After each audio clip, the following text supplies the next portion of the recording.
And there's intimacy on the radio, and there's naturalness on the radio that can never be replicated on TV. The marvelous resurgence of radio as a political force in this country. News-related radio programming is evolving.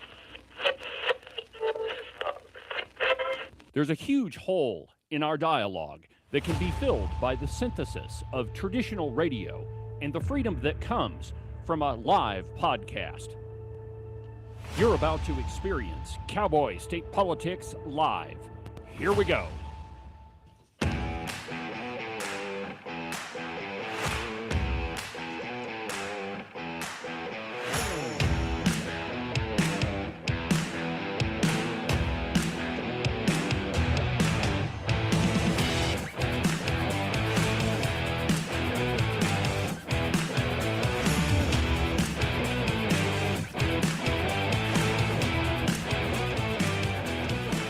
Good morning, my friends, and welcome to another fantastic installment from very high above all the puerile and insipid forms of Wyoming mainstream media. This is Cowboy State Politics.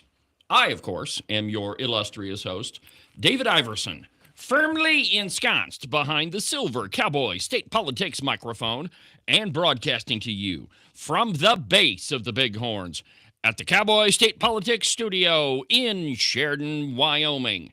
Good morning, my friends, and welcome to the program. Happy Friday. Hit it, Ken. It's Open Line Friday. Is it Friday already? It is. Jeez. That's right, my friends. Open Line Friday. Is this payday? It is. No, it's not for you. But this is the day where we talk about whatever you want to talk about. You see, normally during the week, you kind of have to talk about what's on my mind, and that's why you watch this show anyway. But not on Friday. You don't quite understand the enormous risk that I put this program under every Friday. And all you got to do is call in, and we'll just talk about whatever's on your mind. And so the number, if you want to be part of the program, is 307-374-8989, 307-374-8989, and I'll have Ken put it up on the screen. Oh, he's already got it. You are ahead of me. I'm still on Thursday. Anyway, if you want to be part of the show, call in. For the entirety of today's program, we have Chairman of Appropriations, Representative John Baer, with us. John, welcome to the program. Thank you for having me, David. It's a joy to be in the studio. You got a great setup here. First time, right? That. You know what I really appreciate is your emulation of the great Rush Limbaugh in the way you run this program. Thank you. Always enjoyed Rush, especially his humor, and miss him greatly. Oh, man. You know, I often tell this story, but I started listening to him, I think I was like 10 or 12, and I had one of those giant console radios. I mean, it took up an entire wall. And my room is in the basement, and so there was only a few radio stations that I could get. And I'm, cycling through them and, all the static. And finally I find one that comes in. I'm like, yay, radio. And it was Rush Limbaugh. Well, that explains a lot about your worldview and it does. ideology when it comes to politics. Yeah, but anyway, thank you for being in the program. It's been a long time. Man, you've had quite the time on appropriations. Oh, and I forgot to ask you, where is my script? I don't know how to run this program without it. Funny. Did you leave your marionette strings at home? I did. I don't tend to use them on the everyday. Well, in that case, I'm not going to know what to do. Well, you don't. Jeez. What are we going to do? All right. So, John, it's been a while since you've been on the show. So why don't you just tell my listeners a little bit about yourself? Well, I grew up in Colorado, northern Colorado. Met my wife, who is from northeast Wyoming, at the University of Colorado. I was there on a Navy scholarship, became a naval officer, and got married. And we lived in California. I was really somewhere in the Pacific during that time. Right. Came back to Colorado, ran part of the family business, and then sold that. Got hired on by a Fortune 500 company, managed Fortune 500 companies for a while, and had 2 kids, decided wanted to get back into business for myself, so I moved up to Gillette, Wyoming in 2007, and been running a business there for some time, so for serving the people of Campbell County.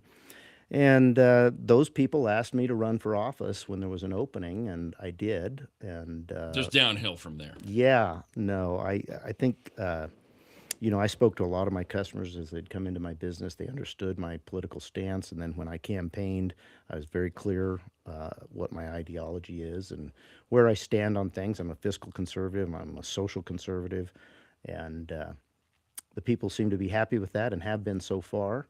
I've been in the legislature since 2021, and That fun year. yeah, I led the Wyoming Freedom Caucus in the previous term, which was 22 to 23 and into 24 during the campaign of 24, and that's where we got the majority, and I was very pleased with that. I kind of wear that as an accomplishment, the fact that we satisfied the people with our efforts while I was the chairman, enough so that they gave us a majority in the House of Representatives. So it's been a joy now to try to govern as conservatives, and I don't think the state of Wyoming has really seen that for decades, Ever. maybe a century, maybe more. And yeah, you can go back to the Johnson County Wars and see probably wasn't that Don't conservative even get me back started.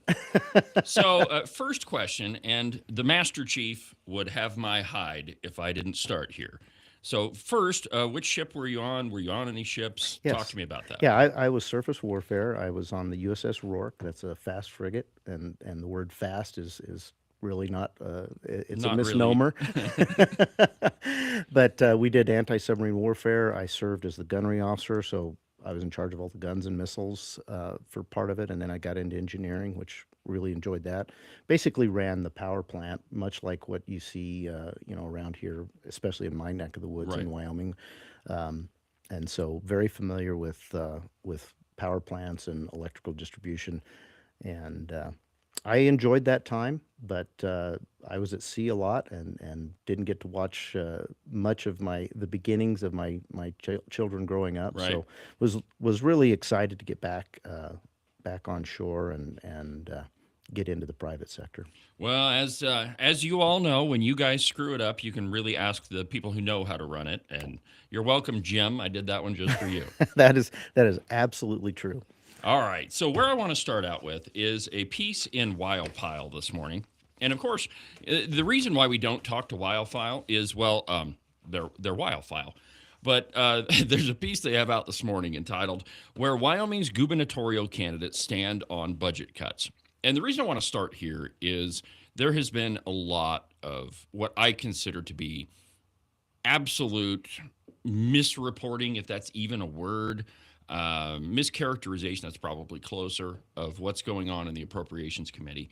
And so I thought, since we have a recent piece, we may as well talk about it, because I think it's a perfect example. But it's entitled, Where Wyoming's Gubernatorial Candidates Stand on Budget Cuts. Can I interrupt Sure, for just a go right second? ahead. I just want to say that Unless you're talking about the Master Chief. no, I'm done talking about the Master Chief.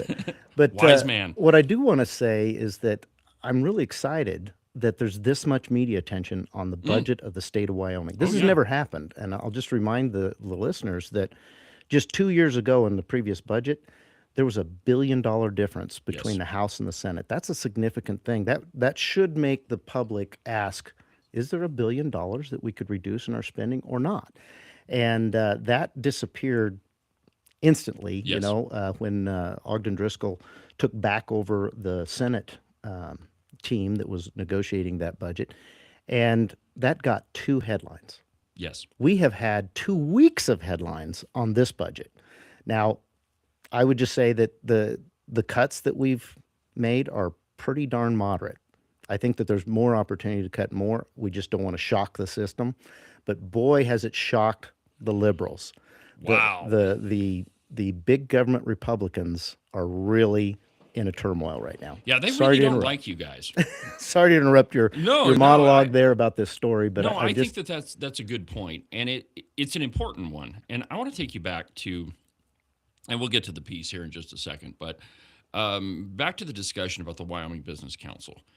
In all the years I've watched the legislature, and it's not been that many, but the last 6 years, I have never seen a discussion, an ideological discussion of how we view government, how we think that government ought to operate, how, what is the governing philosophy that you have behind what it is that you do. And I found the meeting that you had with Josh Terrell, well, you both had with Josh Terrell, to be, first, it was illuminating. But second, that it was refreshing that we finally got a view into how we look at government. What is government's actual job? And Josh Terrell gave you a very, very interesting picture of that. So, take a minute or two and just talk to me about that. Yeah, the Wyoming Business Council discussion was very interesting, and I like to put it in a perspective of 4 different numbers. So during the discussion, we asked Josh Durrell, what would it take for you to be competitive with states like Texas and California and really be successful bringing businesses into the state like those states do? Like he's supposed to do. Yeah, and he said that would take $1 billion. Yeah. So $1 billion would preclude us from being able to truly fund K through 12 education as well as the University of Wyoming. So he didn't bring $1 billion budget request. He brought $111 million. So what does that tell you about his confidence in his success of his organization? Then the governor himself cut that in half to $54 million. So what does that tell you about Mark Gordon's, his expectations of this organization really helping the state of Wyoming? And then we, of course, reduced that, we being the Joint Appropriations Committee, reduced that to $2 million because we think it's time to look at this and maybe take a different approach. We often hear we need to have Wyoming solutions for Wyoming problems. Oh, I love that phrase. Yeah.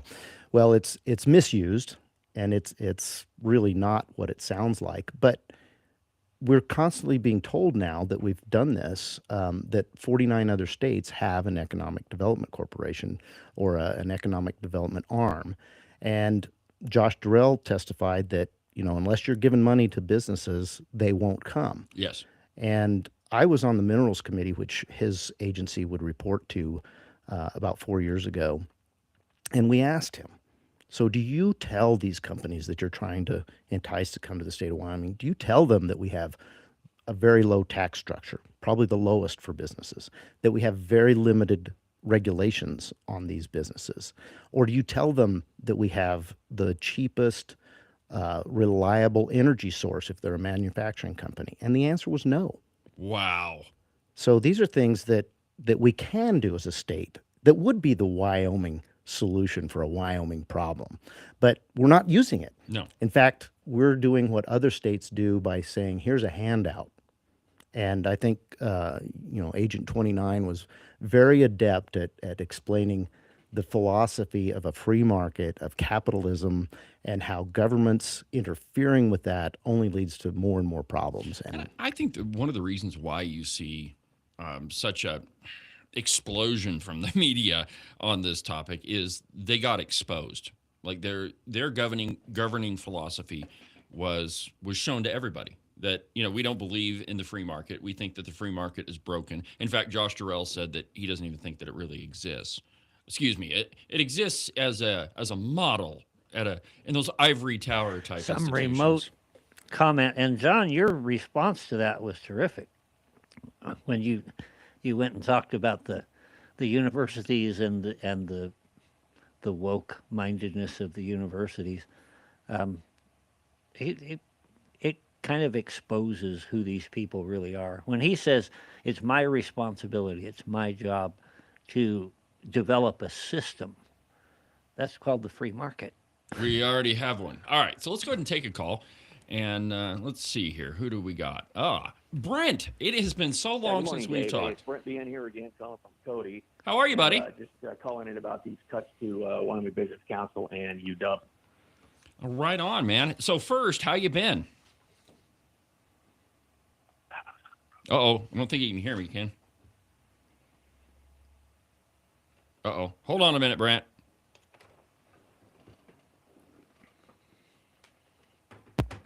How about that? How are you, Brent? Hey, Dave, good. How are you doing? Well, pretty good if I didn't have my wires crossed this morning. So how are things going? They're going well. I mean, it's very, very busy. The last couple of days, man, I made a whirlwind tour out to the west side of the state, 7 counties, well, including Park, but just delivering a bunch of signs. We just got in and ended up in Rock Springs yesterday morning. And, the thing with Maggie is that I got the notice and I was on the road all day. So I'm like, man, alive, I'm driving. I got to get back up to Cody at a certain time. And I just missed her cutoff. So she did actually reach out to me, but I just, it would have been one thing, I think, if it was over the phone. But I just couldn't get off and do that response. So she did. It was kind of a short notice thing, but I did get the notice about it. But it's been going well. I mean, this growing the organization is. So the question I have on that one, Brent, is she talked about all the candidates in the beginning of the article, and she didn't even mention you. But she talked about Gabriel Green, who isn't even qualified to run for governor. Okay. Well, that's what I've seen just over the last 6 months, if not longer, is these polls that have come out, these samplings, whatever you want to call them, on certain issues and certain candidates, and more often than not, I'm not even on there. So of course, I've got eyes and ears all over the state, just of people who are so concerned about the state, and they want to return it to the people, because that's the only way to save this state. And I find it interesting that a lot of these polls that are out there don't even have me on there, and it really seems odd that that's going on. And but it's one of those things, we're dealing with it, and we're getting our message out there, and all right. and that's the deal. So it doesn't surprise me at all. All right. Well, I'm glad you called in. We got Chairman Bear, and of course we have Agent 29 here. And you said you wanted to talk about the Wyoming Business Council. So what do you got? Well, no, this is. I just wanted to let the Freedom Caucus know, and these folks that are pushing for these cuts. I'm totally in support of it. I look particularly at the Wyoming Business Council, and just in principle, I have always been against public-private partnerships. I've always been against the government intruding in the private sector, particularly the free market. And I think, this has become so commonplace that most people think it's normal that we have this huge, government influence in the private sector. And what it's really done is turn Wyoming into a corporate state. And I don't like that. I think government's only business in business is to get out of the way. It's to cut taxes, it's to deregulate. It's to make sure that ESG, that environmental social governance scoring system, is absolutely eradicated from Wyoming, to make sure that, the scales are not tipped in favor of this kind of corporatocracy that we're evolving into, and to guarantee that they will never, ever shut the state down again like they did in COVID. Yeah. And that's the way I look at it. And I think a few mechanisms to get there, because, 7,000 small businesses were shut down during COVID. And of course, then the special session in 2020 that did nothing to protect the people's liberty just exacerbated that whole thing. So now we're in a position right now to where, look, we need to cut taxes. We need to get this back in the box here, get back to normal here, not just to incentivize small business, but the ones who are here to let them grow. And of course, there's so much agriculture in the state. So yeah. All right. Well, that's where I stand on that. John, you want to go ahead and respond to Brent? Yeah, welcome, Brent. Good to have you on the show with me today, and great comments. We talk about government subsidizing businesses, and we've all heard the old adage, "With the shekels come the shackles." And so by that, I mean there are strings attached. And what could this ultimately lead to? Well, when there's strings attached that lead to, controlling production, that leads to the definition of two different types of government: communism and fascism. Those two types of government control the means of production. Yes. We have this throwing around of the word Nazi and of communism, but we'd never go back to the definition. And really, it comes down to production as far as an economic system. Totally the opposite of capitalism. We were just talking before you got on here, Brent, about how the director of the Wyoming Business Council, does not believe capitalism and the free market exist in America today. And I would say that is a false statement. He felt like it only happened in the ivory towers of education, higher education. I pointed out that, surveys show that our higher education in America really promotes a more socialistic type of economic system.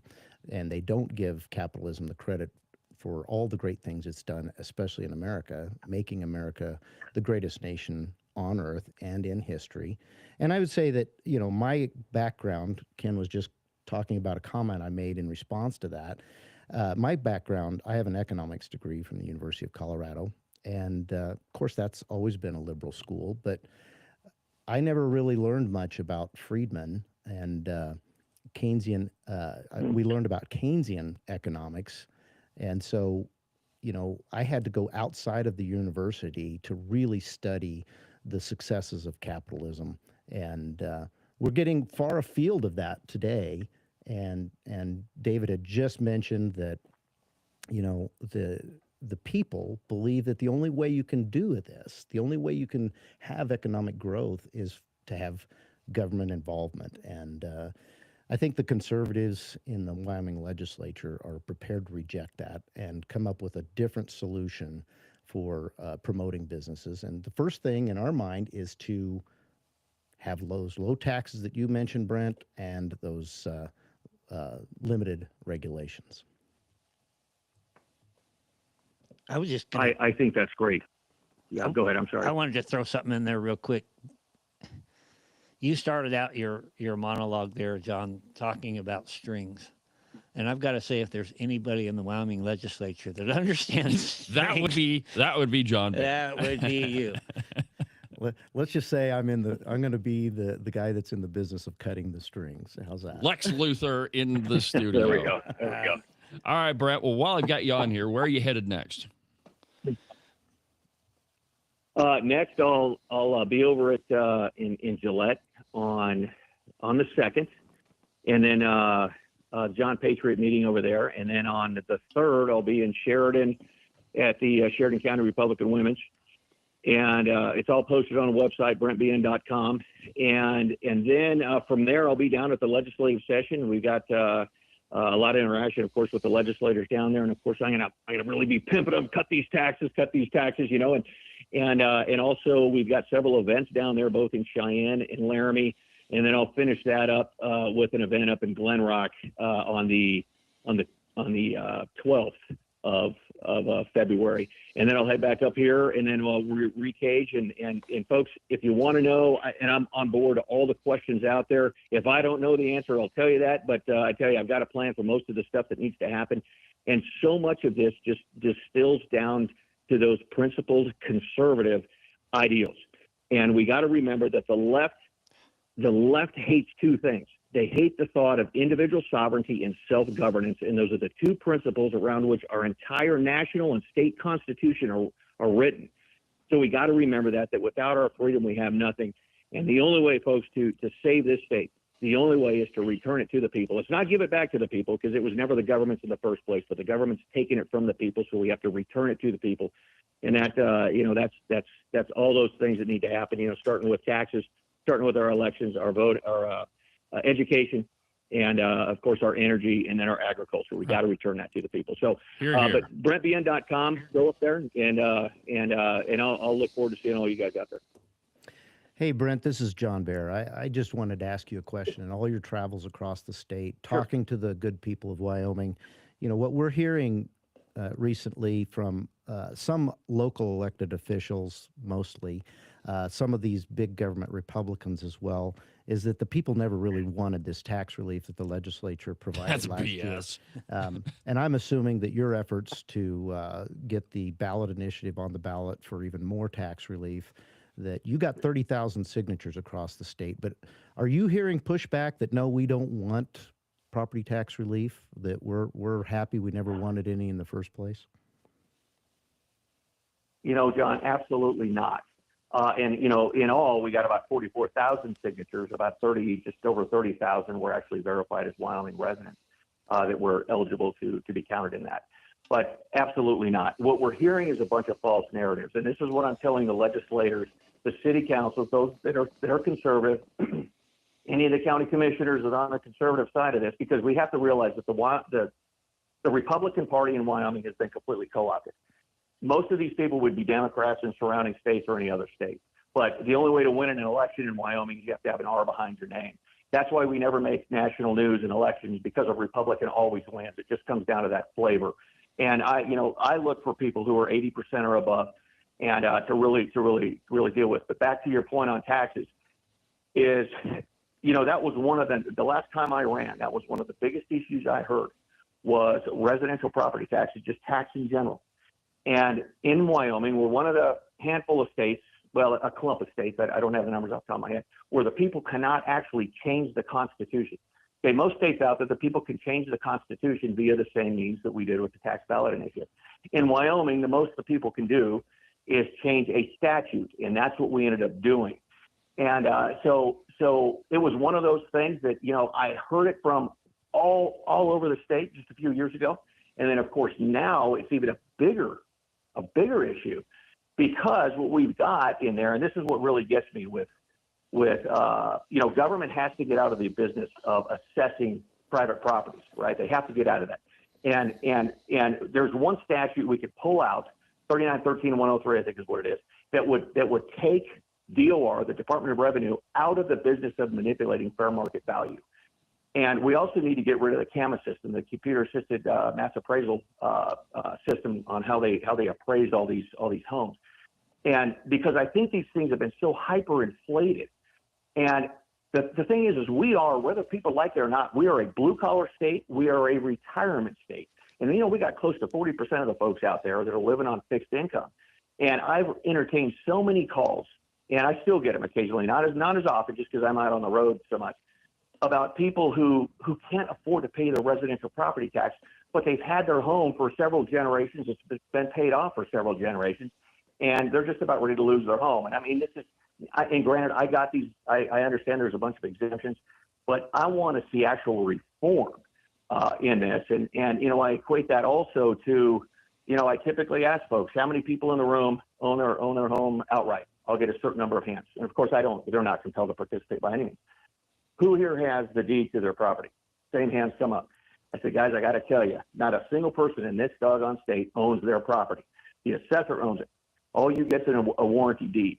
So like I've talked to several legislators, you could set that residential property tax at negative 10%, okay, to where people are actually getting paid for it. But until they actually have the deed to that property, assuming they have no mortgage or anything like that, on no lien, they really don't own it.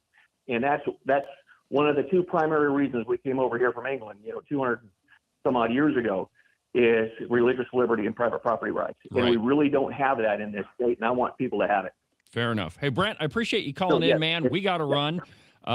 Good luck on the campaign trail, and hit me up when you're here in Sheridan. Sounds good. And John and Ken, thank you very much. I appreciate your time. Thanks, Dave. Yep, thanks. All right, we'll be back in a minute. We're going to take a quick break, and we'll continue with Chairman of Appropriations, Lex Luthor.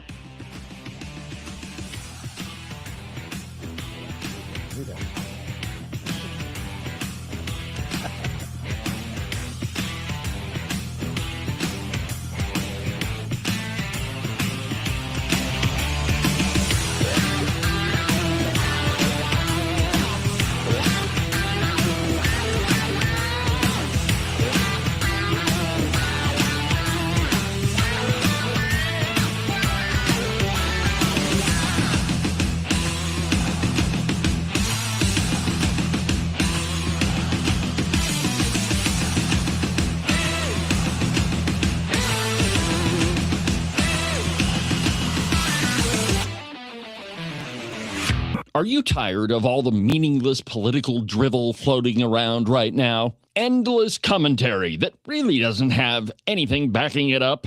Do you long for the days of true investigative journalism coming from an authoritative source who really doesn't care how popular and apparently good-looking a politician is? Fortunately for you, that's what I do on Cowboy State Politics. New episodes are published every Monday, Wednesday, and Saturday, and you can get them anywhere that you get your podcasts. iHeartRadio, iTunes, TuneIn, really any of them will work. But the easiest way is just to go to the website, cowboystatepolitics.com. There, you can find all of the shows, as well as any of the articles I might bring up during the course of the program. Cowboy State Politics Live, the program you're listening to right now, is broadcast every Tuesday through Friday, beginning at 8 a.m. Pay attention to all of that other block-headed nonsense if you want. Just make sure that you don't miss an episode of Cowboy State Politics. And now, back to our program.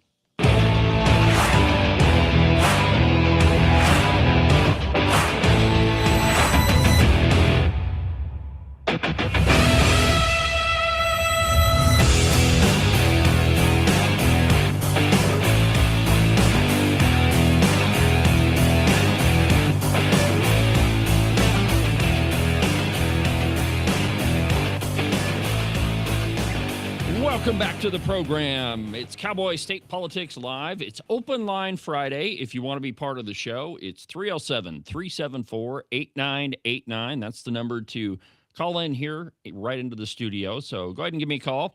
We're joined by Representative John Bear from Gillette, from Campbell County. He's the chairman of the House Appropriations Committee. And, of course, we've got his vice chairman here, Agent 29, but we hear enough from him as it is. Well, guys, I have good news for you. That foul-smelling liquid that Ilhan Omar was sprayed with, we've identified what it is. And, you know, it was a big question yesterday in the media. We didn't know, what it was. It just, it was a big question. Well, we've identified it. A man, and this comes to us from the Babylon Bee. A man seated on the front row of a town hall suddenly rose and began shouting at Omar midway through the event before spraying her with Somali cuisine that had been fed through a blender. Oof, it smells like rice and bananas, said a security guard, Jim Palmer, as he secured Omar. This is the most awful stench I have ever encountered. We need to get that substance down to the laboratory immediately. So at least we know what was happening there. It was Somali food. The Babylon Bee is actually more reputable than Wildfire. It's true. That is Very quite reliable. It's very reliable compared to them. So that's actually where I want to go next. They talked to some of the gubernatorial candidates, and I like this comment from Barlow, and I'd like to get your response to it, John. The question, here's what the piece says. Senator Eric Barlow, a Gillette Republican, announced his bid in August. Before voters elected him to the House in 2013, Barlow served as a U.S. Marine and worked as a large animal vet and yak rancher, and will soon be exposed for selling his own sheep to taxpayers. Anyway, that's a different story for another time. What he says is, the short answer is no. Not like this, Barlow said. When asked whether he supported or opposed the dismantling of the Wyoming Business Council. And the long answer, Barlow said, is that unilateral dismantling by the Joint Appropriations Committee is short-sighted and leaves us with a forced process for other state agencies to take on duties which they had never planned or never budgeted for. So are we just shoving off all these responsibilities to other agencies, or do you guys actually know what the heck you're doing? Well, I would ask this of the listeners. If you've got a losing football team, and I'll give you several examples of how they're losing, would you keep the same coach? No. Short answer is no. And so we've talked to a lot of people who actually support the Wyoming Business Council. They agree that it's time for a complete start over. And this isn't the first time this has happened, actually. In the history of this organization, they've been defunded in the past. So they've had a shot at reorganizing and making this right. I told the governor's aide when he came before us and said, this is nuts, this is crazy. That certainly got them a headline. What they didn't say is what was my response to the aide, and that was simply this. You've had 27 years to fix 27. This. So why on earth would we give it back to you to try to fix in the future? You know, you don't give the problem to the people who created the problem to fix it. So we think that this is the right way to go. I think in that article, Senator Barlow said that this is a gut shot, and that's not how we do it in Wyoming. And I would say that reducing the funding to $2 million is more like a heart shot. It's going to bleed out pretty darn quick at that. And then the Senate, they're on a tear to completely remove it from the statute. So they've drafted a bill, and I would say that they're following up our heart shot with a head shot. Fair enough. All right. So the other question I have, and Ken, you and I have talked about this a little bit, but there are other agencies in the state that pretty much do the same thing, aren't there? There are. One of the important things that we do is we take care of our local governments with investment in things like water and sewer. Sometimes it's street and curb. Sometimes, in larger communities in other states, those types of things are funded by new industries that are coming in or new development. Here we do it in advance to try to attract more people. And you could argue in some cases because of our population that maybe government should get involved with more of that infrastructure.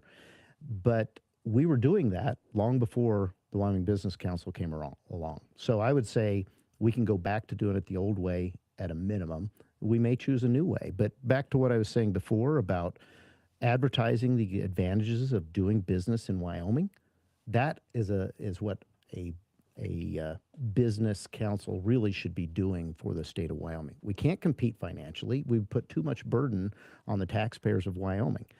And frankly, we should do things differently. We should embrace capitalism and the free market and do so by just saying, hey, we have the most limited government in the nation. So this is a great place to land your business, especially as the president is putting tariffs on businesses and things like that are going to bring manufacturing back to the United States. Wyoming has lots of advantages to putting your industry right here. And one of the things that we did spend money on in the budget and focused on was career technical education. We hear this claim of brain drain where our young people are leaving the state. I would argue that that's been happening for a long, long time. But if it's new, we've looked at the university, we've looked at what they're educating our kids with, and they're frankly sending our kids to San Francisco to get jobs, not jobs here in Wyoming. But we do know that 60 to 80% of the future jobs, both in Wyoming and in the United States, are these career technical types of jobs.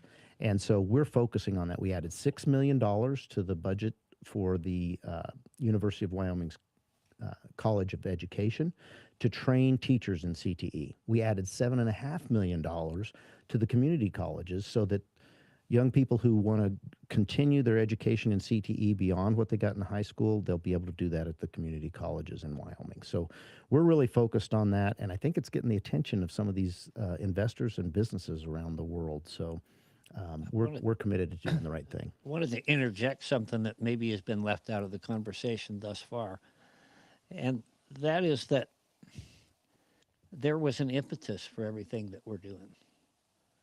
This isn't, we're not just up there taking a hacksaw or a chainsaw or whatever to the budget because it feels good or because we want to feel tough.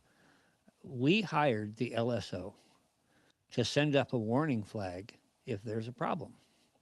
And for several years now, they've been sending up a warning flag. And some of the folks on the other side of the aisle would ignore that and just say, we see that all the time, Right now, it's up to, by 2029, it's up to an $800 million deficit if we don't change something. You know what that reminds me of, Ken, is the check engine light in your vehicle.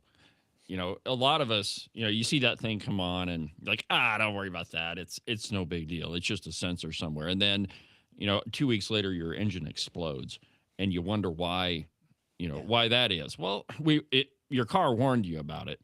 Now, I want to push back kind of a little bit on this whole community colleges thing you just mentioned, because there's an op-ed in the Cowboy this morning by my friend Kermit Brown, who is on the board of trustees at the university. And essentially he says in his op-ed that, well, no, the university is doing that. They are fulfilling the mission of a land grant university, and they're doing a bang up job. And so really your cut to the university, I mean, it's really short sighted, and you should reconsider that. So I guess my question is, you say that you want to give money to community colleges, but here you have the board of trustees saying, no, we're handling all of it. Are they? Well, first of all, I would answer with the facts that 80% of the students from the University of Wyoming leave Wyoming, and 80% of the graduates from our community colleges stay in Wyoming. So there's that. But when you talk about a land grant university and you look at the moral act that created these land grant universities, you find that it talks about having a practical education. So you've played it on your show many times, where Agent 29 listed off some of the classes that we've been trying to root out of the university because they're flat out woke. Things like social justice in the 21st century, global justice, environmental justice, food, health, and justice, diversity and justice in natural resources, and ecofeminism. Ken's personal favorite. Yeah, well, I signed up for that one. I asked the president of the university, how does ecofeminism keep our students in Wyoming when they graduate and get them a job in Wyoming? Is it practical? Again, a definition of a land grant university is providing practical education. Yes. And his answer was baffling. It was, I don't know. Yeah. Well, I do know. I do know that sends our kids to Washington, D.C. and California. And frankly, that's not what we want. We want our kids staying here, and the jobs are going to be here. If we train them for them, they'll stay. And that's not what we're seeing in this particular case. Well, and if you want Wyoming kids to stay in Wyoming, you have to give them the tools that allow them to do that. And a lot of the courses that the university offers, regardless of what Kermit Brown says, are not giving kids the skills that they need, and instead educating them in those things that you mentioned. And we have this mistaken impression that just because you go to college, that somehow that trains you to, for a career. And the reality is that most employers are not looking for somebody who has a degree in ecofeminism or gender studies or some of these other communication programs or programs that are in the communications department, which end up being entirely woke. So what are some of the specific things that you guys have done in appropriations that are going to foster these technical and career centered programs at community colleges like Sheridan or Gillette or any of the others we have in the state? Well, the School of Energy Resources is something. It's a creation of the legislature, and it's fairly well insulated from the rest of the university. We've fully funded that and some matching funds for them to invest in coal in the future. So we've done that. But then on the in our reduction in spending for the university in their block grant, we specifically carved out the College of Education and the College of Agriculture to ensure that there's no cuts in those two. But I will say this, it goes beyond just the coursework and the funding. It goes to who they're hiring. And that's going to be a longer battle to change the University of Wyoming to be something different. All the universities across the nation, except for places like Hillsdale, are losing students because of what you just mentioned. The value of the degree is really plummeting, and it's because of this focus on wokeness.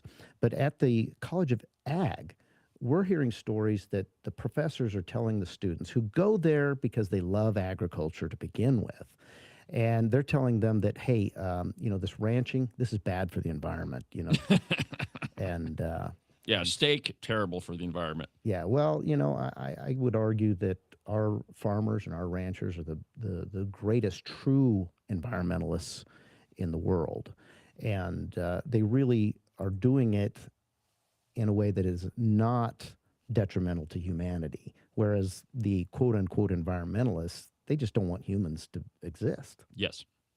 Well, and it's really the classic argument between preservation and conservation. Now, conservation is, that's what Wyoming has always been good at, using the resources that we have in a responsible way that allows us to continue using them in the future. Like every rancher knows that if you put sheep on one pasture and you keep them there, they're gonna pull everything up by the roots and you won't have a pasture left. Preservation, on the other hand, and hold on just a second, I'll get to you, Ken, is like what you just mentioned, John, is that removing any human influence from it and just saying, humans are bad. Well, that's not how Wyoming has ever operated. It's not how we ought to operate. And it's not going to, help our agriculture industry or anything. Ken? Well, there's a certain inconsistency in many of their arguments that always irritates me. For example, bison farts are good. We must have more bison. Yes, we should. Yes. Cow farts will destroy Bad. the planet. And to think of a mentality like that coming out of the University of Wyoming land grant, Baffling. it's a little tough. I'd really like to go back to what Ken said a moment ago, and that is that the changes in the budget, which are getting all this attention in the media, they're purposeful. And we really need to focus on that as we go around the state talking about the budget, that they really are purposeful. And the $800 million deficit in the next 42 months, that's a real potential. The only things that can change that are the price of oil and coal and gas, or our investments doing well or not well, and then, whether or not we cut spending. So we're doing the spending portion. That's the part that we as legislators really have our thumbs on. We're projecting that oil prices stay flat. But what if they go down? That deficit then becomes $1 billion. So if we can create a surplus in this budget, we'll set that aside and prepare for the potential of a deficit in the coming months. If we are unsuccessful at that, what are we going to do in 42 months when we have this deficit? Well, we'll burn through our rainy day savings account, and then we'll probably be coming to the voters and asking for increased taxes, which I don't want to be a part of that. No, I don't want any. So an ounce of prevention is worth a ton of cure, and that's what we're trying to do. All right, so let me ask you again here, or maybe in a different way. Often on this program, we and Ken and I've discussed this a lot, that if the price of oil fluctuates, down a little bit, well, it's going to create this deficit. And you just mentioned it, that we're projecting that it's flat. Well, okay, so how exactly does the price of a barrel of oil, and I know I'm asking a big question here. So how exactly does the price of a barrel of oil really influence Wyoming's budget to create that deficit? I mean, what's the mechanism there? So my listeners understand. Sure. Think of a product that everybody buys. I'd say a loaf of bread, but we don't tax bread here in Wyoming. But let's just use that for an example, as if we did. We charge a tax, an ad valorem tax, on coal, oil, and gas. That barrel of oil, as the price goes up, the amount of tax collected goes up. So the revenue would go up. So if the price of oil goes up, that $800 million deficit could go down to $500 million. It could go any direction based on the price of oil. And we are very dependent in the state of Wyoming on the extractive industry as far as the amount of revenue we bring into the state. So all those things play into it. But, as we talk about the budget, and it's really front and center in the media, this is the time for the people of Wyoming to kind of start thinking about this. We've heard in the news, and just about everybody kind of pays attention to national news, but we've heard in the national news that the president is really reining in spending. The One Big Beautiful Bill really cut back on a lot of spending. So as Washington, D.C. does that, and another example is the Department of Education. So as Washington, D.C. reduces the amount of spending, something that every Wyomingite, I think, is appreciative of, do we then, as a state, start increasing our expenditures to make up the difference? In other words, do we want Cheyenne to become the Washington, D.C. of the West? That's the question that every Wyomingite should ask themselves as we debate this budget. Do we want to increase spending at the local level because the federal government is finally getting their finances in order? And here's a perfect present-day example. In 2024, the budget for the Department of Health, which we had Agent 29 really do a deep dive on in this. Yeah, he had a lot of fun with that. That budget was $2 billion. Governor Gordon just brought us a budget for the Department of Health this year of $3 billion. That's a 50% increase since 2024, just 2 short years away. 50% increase. So are we going to take over the federal government's deficit spending here in Wyoming, or are we going to try to slow the growth of government? And that's always been our contention in the Wyoming Freedom Caucus and amongst conservative legislators is let's just slow the growth of government. Now, we get accused of things like 30% cuts are coming.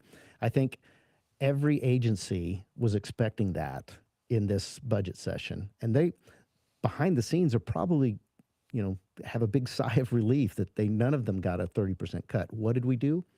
We cut the rate of increase. They all asked for more funding, and a lot of that funding increase was denied. It's only the Democrats and the big government Republicans that would say a reduction in increase is a cut. And the media is playing right along with them. This is Washington, D.C. kind of media tactics. It's Washington, D.C. Politics. And, we cut about $400 million. All right, so let me ask the two of you a question. Every single session that I have watched in Cheyenne, sitting up in the gallery, watching all you guys down there, it's kind of fun. It's like you're in a little fishbowl. But every single session that I have been there, I have heard, well, we have a surplus of $100 million. We have a surplus of $400 million, 500, whatever. But there's always a surplus there. And So far. Okay. But my question is, if you have that surplus, and we can have the debate of if we should have taxed Wyoming citizens that much. And I think that's a valid debate. But here's my question. If you have this surplus amount of money, ought not spend it? I mean, you've taken it away from Wyoming citizens. Shouldn't you try to actually do something with it? Because nothing irritates me more than to be taxed and have my money put in a bank account. So the question, gentlemen, is if you've got the surplus, shouldn't you just spend it? I've heard legislators say that it's better that the state government put that money into savings and decide how it should be spent rather than the people of Wyoming. I disagree. I think I have a better plan for my money than you guys do. I agree 100%, and so does every other citizen taxpayer in the state of Wyoming. And, this is the first time, and I think this is why there's a lot of hair on fire, stories going on. This is the first time that the taxpayer has been taken into account as we drafted a budget. And I agree with you. If we're putting a lot of money, we've increased our permanent savings by 10% in the last 3 years. I don't know too many Wyoming citizens that have been able to do that. So how much is enough? I've heard Agent 29 say that often. How much is enough? And the argument that, hey, we're protecting future taxpayers by putting it into long-term savings and getting a return on that. And honestly, we got the biggest return we've ever had this year. But a lot of that has to do with the fact that we just put $3 billion into that savings account. So there's more money to generate income. And so the question is, will legislators ever control their spending so that not only do they spend this newfound income from savings, but also the taxes that the individuals will have to pour into the state. And I just don't see a track record where the legislature has controlled its spending in the past. So I'm going to use that as a judge of what the future behavior is going to be. So, our goal in this particular budget is to reduce the spending so that we can be prepared for potential deficit in the next 42 months. That's a big part of what we're doing, but we're also trying to watch out for the taxpayers' dollars. So, back to the Wyoming Business Council and the University of Wyoming, the only two places where we actually cut the budget. And, we've talked about the woke education at the university. Even Megan Degenfelder, one of the gubernatorial candidates in that Wildfile story, stated that, somebody needs to jerk the chain of the University of Wyoming, the trustees and the staff, and frankly, it's more likely the fox running the hen house. In other words, the staff senate, the professors that are dictating that this is how it should be. That chain needs to be jerked and said, hey, we want to do things differently in Wyoming, and that's what we've done there. But back to the Wyoming Business Council, are we really looking out for the taxpayers by saying it's time for a reset, it's time to do things differently? Well, I want to give you a few examples. Bright Agrotech in Laramie was a $20 million investment. Oh, I love this one. With taxpayer dollars. They went bankrupt. Now, this is vertical berry farming. And At 7,200 feet. yeah, Just remember that for a 7,200 second. feet. Well, that ended up being a $2 million waste of taxpayer money. They're gone. Cody Labs up in Cody, they spent millions of taxpayer dollars on this to create 80 jobs. They went belly up, headed back to Pennsylvania, and left 80 Wyomingites without a job. Another example. Their own materials, Wyoming Business Council's brag sheet from 2024 said that they spent $50 million and created 40 jobs. That's $1.2 million per job. And I'm sorry, that return on investment, that ROI, is not something that I would invest in. And I'll be damned if I'm going to invest the Wyoming taxpayer money in that. So that's just a taste. I've seen more and more examples coming out of the woodwork, but those are things that the Wyoming Business Council typically doesn't brag about. The fact that they bragged about $1.2 million per job tells you how out of touch with the taxpayer they are. And it's a quasi-government agency. So once we give them the money, we have no control over what they do with it. Which is amazing to me, that it really is a government agency. I mean, government created it, government funded it, and yet government can't control it when they get out of the box. And where's the accountability? And that's exactly what I'm going at. Well, let's ask ourselves why it was created. And in the 80s, the people of Wyoming said, we do want to have an economic development arm of the government. And they said that we want them to use loans to help businesses and or local government. And so the people spoke and changed the Constitution to allow for that. It wasn't allowed before that. What it didn't say is grants. But I think in the realm of the big government Republicans, they really want to be able to let the money flow free of charge to their friends, and then their friends happen to help them out in their campaigns, and it just really works out nicely. So they want that to be grants. So the Wyoming Business Council, being a quasi-government agency, allows them to let that money flow in more of a grant methodology. For instance, you look at the Cody Labs, they built a really nice building for them. Now, did they give them cash? No, but they granted them, if you don't have to build your own building, that's pretty helpful. Yeah, it's pretty helpful. So this is a workaround of the people's desire and what they put in the Constitution in the 1980s. Well, and I think it's a boondoggle. And I think our approach to the stupid idea that government can create business ends up creating things like like the shooting complex that we start out with $10 million. And, that's not going to be enough. So now it's $20 million. And, I mean, it just continues to metastasize like a cancer. All right, we're going to take another quick break. And when we come back, I'm going to ask John Baer the very same question that I asked Mike Yin and Carly Provenza. Be afraid. Be very, very afraid. That's back Lex in a minute. Luthor, right? Yep.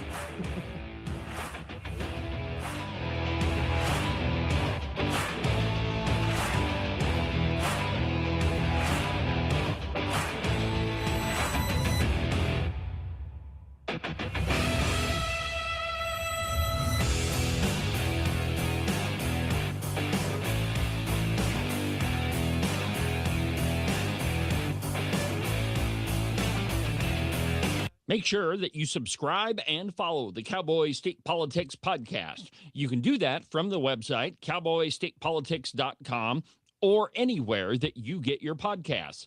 That way, you'll make sure that you won't miss a single episode of Cowboy State Politics. Hunting season. Right about now, you're off with all of your pals, stalking the big gigantic elk or buck mule deer that you've been thinking about all summer long. And your lovely wife is at home, probably enjoying her time without you. But soon, my friend, all of that is going to come to a screeching halt. And I want you to think about just one little thing. She's able to park her car inside the garage because all of your hunting crap is with you right now. Now, if you'd like the marital bliss to continue, I suggest you make a call to Marcos and Jesse at Morton Buildings. Their phone number is 307-674-2532. They can build you a garage or a barn or any other type of metal structure for you to store all of your toys in so that your wife can continue parking inside the garage. And you can avoid sleeping on the couch for the next month or two. Call Morton Buildings. Their phone number is 307-674-2532. Get them to build you a metal building before it's too late.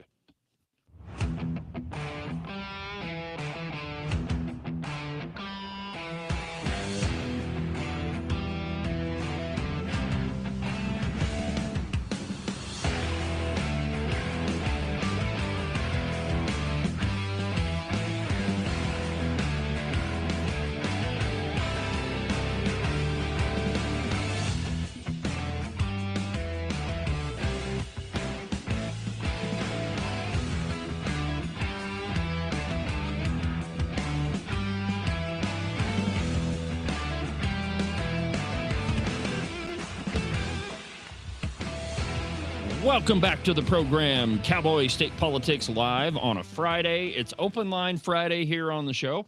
If you want to talk to Chairman Lex Luthor, Representative John Baer from Campbell County, go ahead and give me a call. The phone number in the studio is 307-374-8989, 307-374-8989. You got your chance for the next hour. He'll be sitting here, my victim. David, I think you should tell the listeners where the the Lex Luthor thing came, and the strings and all those all right, things. so there is a litany of different, I don't know what you want to call them, astroturf groups. One of them is called Frontier Stand. One of them, I did an episode about that one. Weird, they talk about transparency, but you really can't find out anything about them. There's another one called Wyoming Grit, and there's Better Wyoming. The Better Wyoming we know a lot about. That's Carly Provenza's husband, Nate Martin.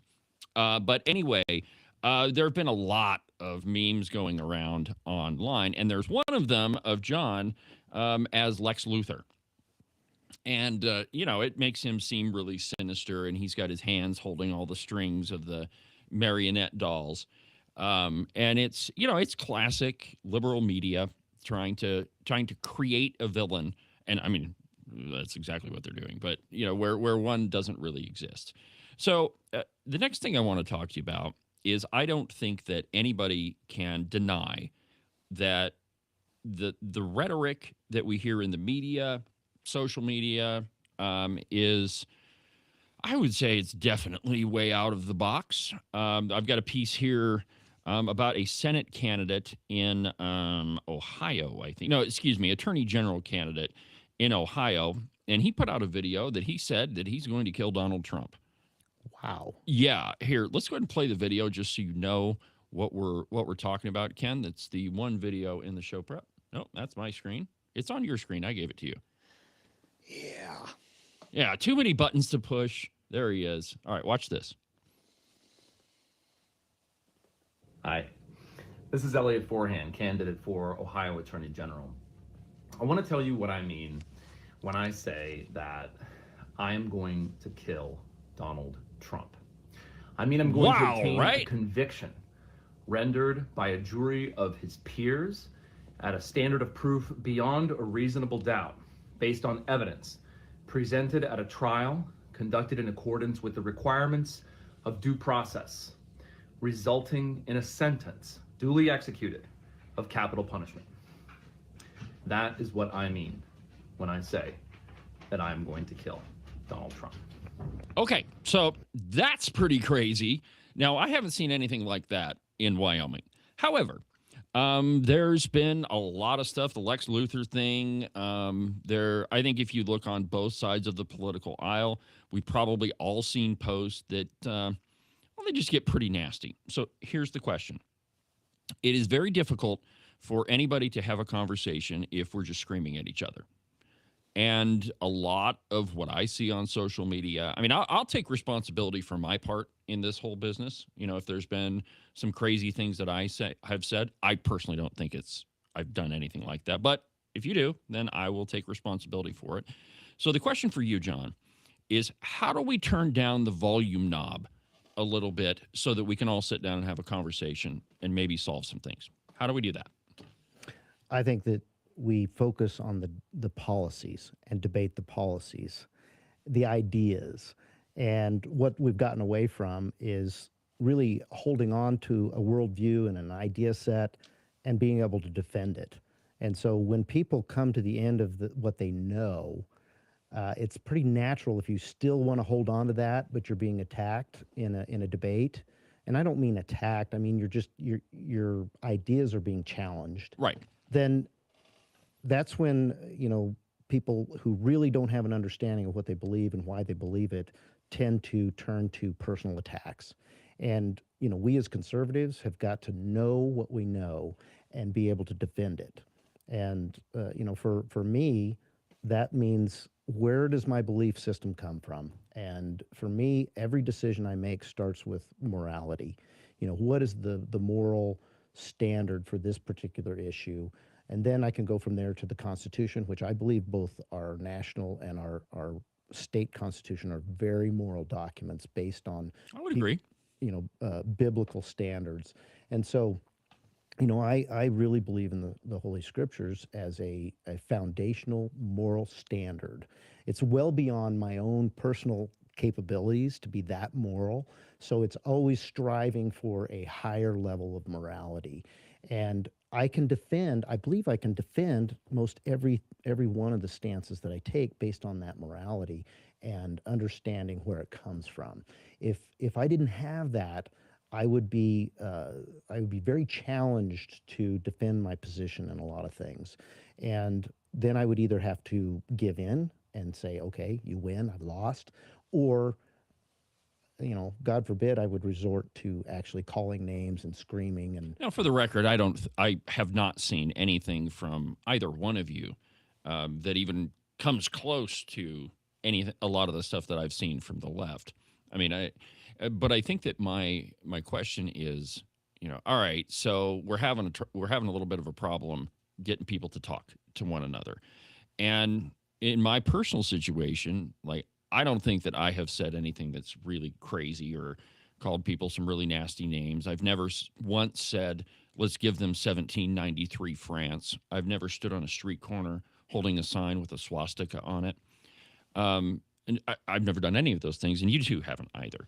But I think that sometimes, even though we don't believe that we're the ones to blame, that we have to take the first step and put it forward and give people the opportunity to sit down.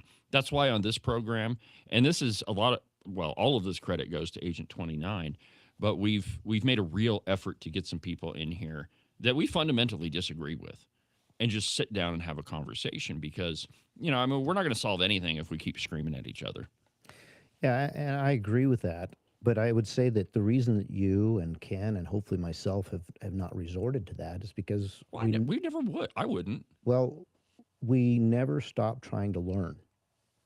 And that allows us to not only confirm the things that we believe, but to open our minds to potentially other ideas. And maybe we're wrong about a belief, and we can make those adjustments as we go because we're continually trying to learn. And we live in a culture now that is built on sound bites. People don't take the time to go and read the whole story. The headline is about as deep as most people go.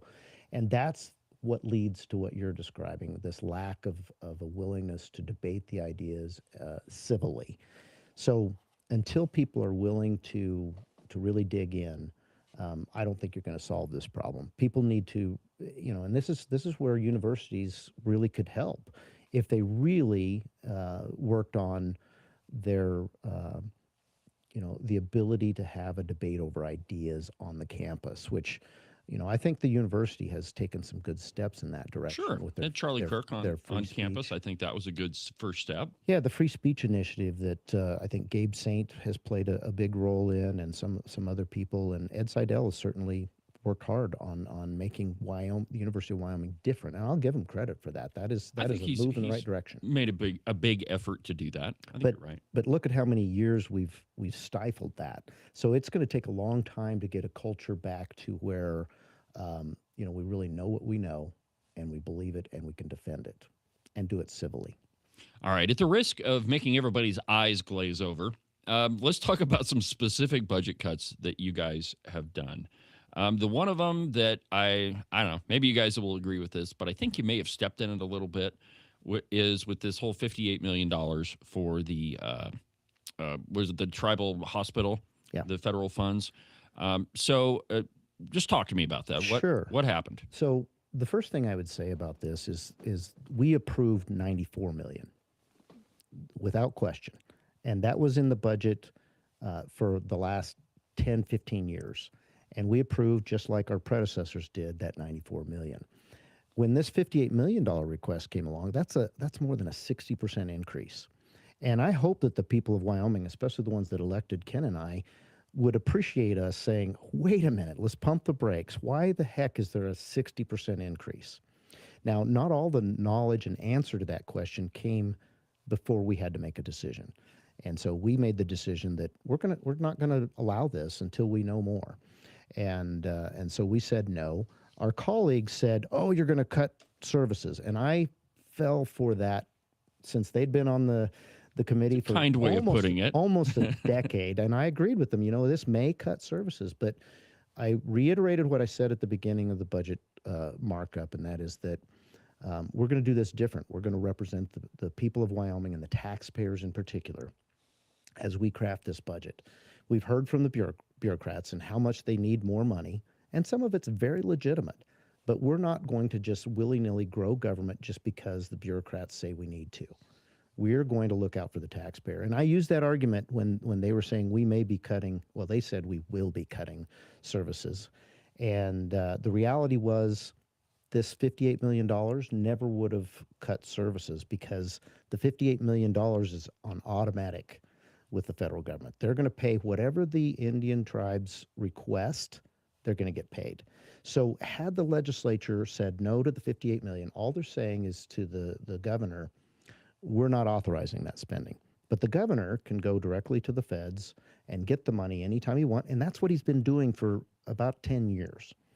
And that is called a B11 process. I'm not going to get into that, but he's done that repeatedly. So our predecessors did not grant this $58 million.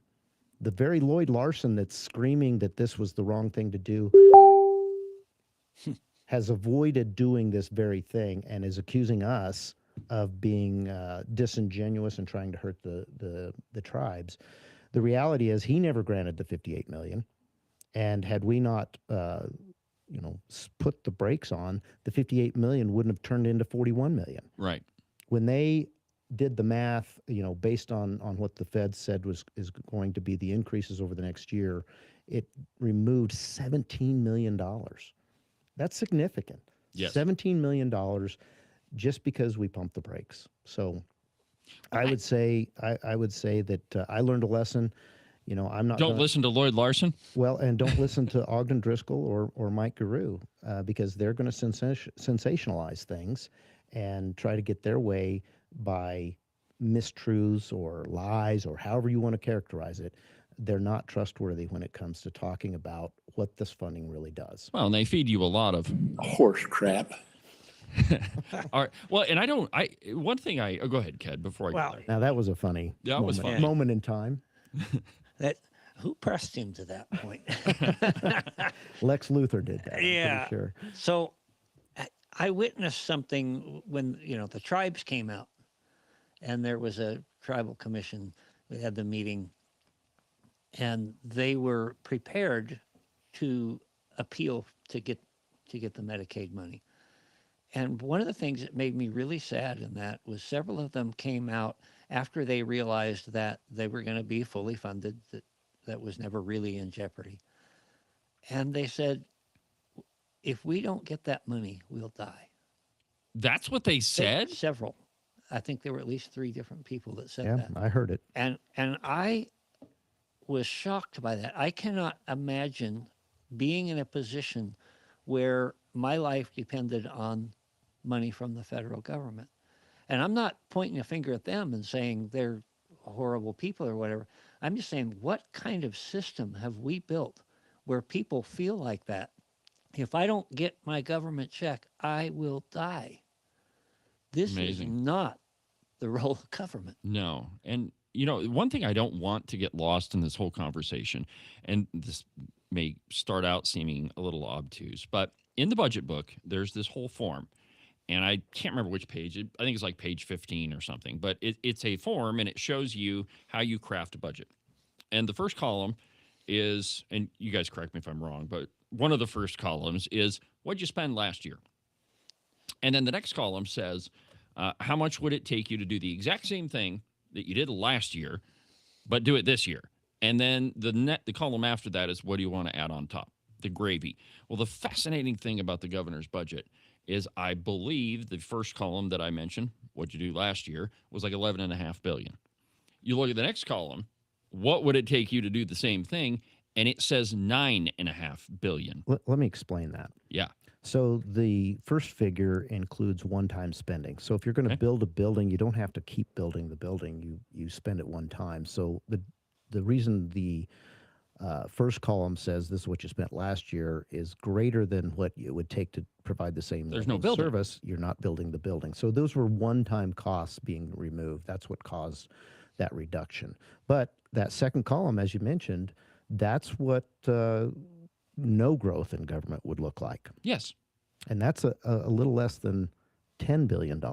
Right. And then if you look at his third column, it says that he increased it another $2 billion over what it would cost to do provide the same level of services. So from the very beginning, the governor says that this is just the essentials. That's what he calls his budget. The essentials. Well, wait a minute.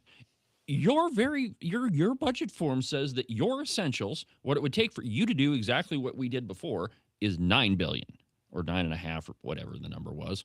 And then your request is $2 billion more. I mean, from the very beginning, we're starting out way ahead. Or what he wants is way ahead of what he did last year. And this is why words matter. Yes, And they do. The left tends to twist words. Certainly, big government Republicans twist words to get the Horse crap. to get the emotional outcome that they want. And this is why, ever since I've come into the legislature, I've tried to simplify our finances. And people like Steve Harshman have gone the opposite. They've complicated it to obscure from the public exactly how the finances work. This is why we have 600 coffee cans buried out behind the Capitol building in the backyard. The reason is that if we can obscure it from the public, they will have to rely on us and what we say to determine whether things are going well or not. And this goes to Agent 29's comment earlier that they're ignoring the check engine light as your example. Because frankly, we go in this boom and bust, and they just pray and hold on that the boom comes before the payday comes, and that they have to sign those paychecks. I want to throw one other thing in there. We're talking about this 10, 11 billion. Can you imagine the people's reaction if they knew what the state actually spends? Because there's a lot of spending that is not even on that budget. And that's something else that I think needs to be at least considered. All right, well, let's go ahead and take another call. We've got Ralph from Gillette. Ralph, welcome to the program. How you doing this morning? I'm doing great. Thank you so much for taking my call. Of course. What's on your mind? I was listening. I did sign on to the call when you were talking about this topic. So if you did touch on this, Representative Bear, and I apologize for asking you to repeat. You commented a little while ago about young people leaving Wyoming, and I've heard that sentiment at city, county, and state levels by elected officials at all those levels. If it's okay, could you comment more on this? Are they leaving because they don't have the correct skills from our schools? Is there a lack of opportunity here? Is it something else? I thank you for the question, Rolf. Thanks for coming on the show and asking the question. Appreciate that. And the one or the two-word phrase to characterize what you're talking about is brain drain. We often hear it called brain drain. The young people are leaving, and especially the brightest ones. And I heard a comment recently in an op-ed where it was pointed out that this is not new. This has been happening for a long time. And they said that, you know what? Young people want to see the world. You can't see much of the world from Wyoming. It's a beautiful part of the world, but there's a large value in seeing the rest of it. You know, many of our legislators would like to see Wyoming turn into the Front Range of Colorado. And I would love for these young people to go and experience the Front Range and then come back and say, not only no, but heck no, we're not going to do that here. And that's what happens a lot of times when they get older, they come back to the state of Wyoming, and they're great citizens and they want to defend our way of life. I want to weigh into that, if I may. I grew up here, third generation native. Now, was that 1842 or? No, not quite. But, okay. But I had the opportunity to spend roughly 10 years of my life traveling and living elsewhere. I lived on 3 different continents. I lived in different states. I lived in the Front Range of Colorado. And what I did there was learn not only that there's only one way to do things, but the end result of some of those other ways. And so I think it's very valuable for people to leave for a while and understand what they've got. If you've never been anywhere but Worland, you don't know how the world works, I don't think. For sure. There is an additional problem, though, because we have a land-grant university. We mentioned this earlier. I don't know if Rolf was able to tune in, but we said that a land-grant university means that you're providing a practical education, and it's really to be practical, focused on people living in the state. And what we're discovering is that the University of Wyoming is educating kids to get jobs in San Francisco and places like that. And that's a mistake in my opinion. So we need to get the university focused on training people for jobs here in Wyoming first. If there's still time to teach them more things, and so when they do go out in the world, they're able to survive out there as well, outside of the state of Wyoming. That's fine. But the reason that I believe that they're losing students is not only that we had a negative boomer stage in our culture about 18 years ago, but also because people are realizing that a degree from a university is not nearly as valuable as it used to be. And when we focus on jobs that can only be really fulfilled in places like San Francisco, we're reducing the value of that degree even further. Well, and I've got a friend, Rolf, that he's a plumber. He's a journeyman. I don't know plumbing, but I think he's a journeyman plumber. And he always says that he could hire somebody as an apprentice, like a know-nothing, bottom-of-the-barrel, like a brand-new greenhorn apprentice. And if they stuck with him for 3 years, they could be making exactly what my friend is making right now. And so it baffles me that we are, offering all of these programs in ecofeminism and social justice, when really the smart thing would be, hey, let's train people, in plumbing and be an electrician. And I don't know if you need training to be a carpenter. A good carpenter in Sheridan right now can make $120 a year. Yeah. And you get there without the debt of a university degree. And that's a big thing, too. You saddle people with 100,000, tens of thousands of dollars. So I don't know if Rolf is still on, but yeah, I do want to point out that another Yes, I'm here. Good. Another spending measure that is included in the budget, and it is an increase, is we increased the Hathaway scholarships by 30%. This had not happened for the last 15 years. And so we increased the amount of money that students in Wyoming will be able to use to apply to a community college and the University of Wyoming. Now, what we want to watch, since it hasn't happened in 15 years, we want to see, does the university just raise tuition so they can hire more woke professors, or do they truly do what the Constitution says they're supposed to do? They're supposed to provide as nearly free as possible of an education. Now, we're doing our part. We're making sure that the individual student is funded. We increased it by 30%. That's massive. Certainly something that we kind of regret having to do all in 1 year, but our predecessors have ignored this for 15 years. Yeah. Well, Rolf, I appreciate you calling in, my friend. You got anything else for Representative Bear? No, I thank all of you for having this conversation. It's really fantastic. Thank you for taking my call. Yeah, thanks for calling. Have a good day and a great weekend. All right, so we're going to take another Thank you, sir. Thank you. Yep, thanks. We're going to take another quick break, and then we'll finish up the program. I've got another question from a viewer that's at work. See, we're so pervasive, even when you're working, you can watch Cowboy State Politics. Back in a minute.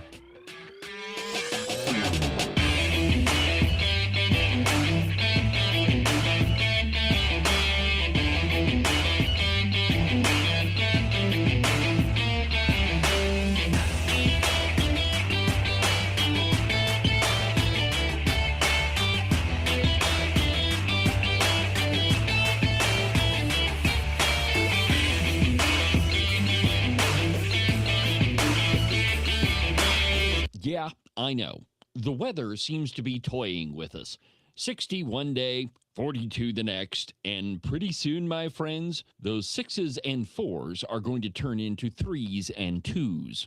Though we all want to avoid it, that white stuff is coming, my friends, and you will be shoveling the walk in it. It's cold, it's unpleasant, and nobody likes to do it. But you could make it just a little bit more comfortable and prevent your feet from turning into a giant block of ice. In fact, you could keep them nice and warm and toasty, and your toes will never even know that they're outside. The rest of you may be frozen solid, but at least your feet won't be. To make all this happen, you just need a pair of socks from the Buffalo Wool Company. They are the finest socks that I've ever put on my feet. To get you a pair, go to their website, thebuffalowoolco.com. Trust me, you won't be disappointed. Are you one of those guys that listen to the president just a little bit too closely and now you're tired of winning? Are you getting the feeling that there's been way too many good things happening in our country and you just can't take it anymore? Well, if you are, and you think you should follow Rosie O'Donnell's example and get the heck out of Dodge, you need to call Rebecca Bextel at eXp Realty. She'll make those foreign country living ideas a reality for you. All you have to do is call 307-699-3519, and she'll make sure some freedom-loving, red-blooded American will now live in the home that you no longer want. If you want to sell your house, or if you want to buy one that's way better than the house you have right now, give Rebecca a call. Again, her phone number is 307-699-3519. I've never felt the freedom like I do. I feel stronger every day, don't you? Well, I can show you how. A new day, a new way. Watch out, I'm only gonna get stronger. A new day, a new way. Watch out, I'm only gonna get stronger. A new day, a new way. Watch out, I'm only gonna get stronger. A new day, a new way. Watch out, I'm only gonna get stronger. I've never felt the freedom like I do. I feel stronger every day. I'm only gonna get stronger. Cowboy State Politics is only going to get stronger. This program is already almost, I said, more than I can handle. The Cowboy State Politics Live, the podcast, and now the Open Range Record. Go check it out if you haven't yet. It's openrangerecord.com. I had a fantastic breakthrough last night. I actually got the iOS app working for the Open Range Record, and so I'll be submitting that here very, very shortly. Already, if you have an Android phone, you can download the Android app. Sorry about your luck there, Representative Bear. I know you're one of these Apple snobs. But anyway, go check out the Open Range Record. It's already a fantastic news platform, and it's getting bigger every day, and all of it is thanks to the big man upstairs. Definitely couldn't have done it without him. Thank you for watching the program. We really appreciate it. We've got John Bear in the studio, and it's Open Line Friday. So if you want to be part of the show, the phone number here to talk to us is 307-374-8989. That'll get you right here. Whatever you want to talk about at my peril, go ahead and call in. But we've got a question from a viewer in Torrington. And here it is. And I'll just read the whole thing to you, and then you guys can sound off on it. Says, I can't call in because I'm at work. Notice I am not outing our viewer for calling in while he's at work. See, it's all the brains up here. Maybe he's the business owner. He could be. He could very well be the business owner. Anyway, he says, I wondered if you could talk about the onslaught of media attention and the enormously heavy lobbying by staff of the Wyoming Business Council to save their agency. Never before have we seen such a coordinated effort by state employees to save their jobs. I've never seen anything like this from any other agency. Now, before you guys sound off It was 2 years ago that I ran a story about Clark Stith using his office in the Wyoming House of Representatives.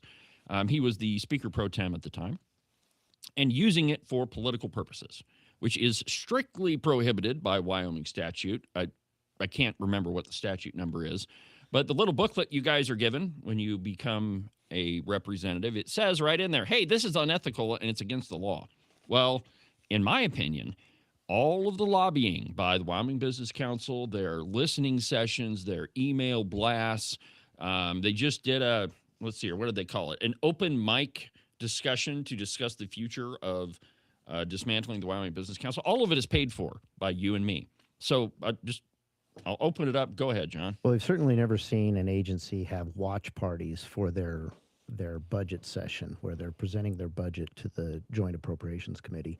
And, this came up as an interesting part of our discussion as we discussed defunding and then potentially removing them from statute.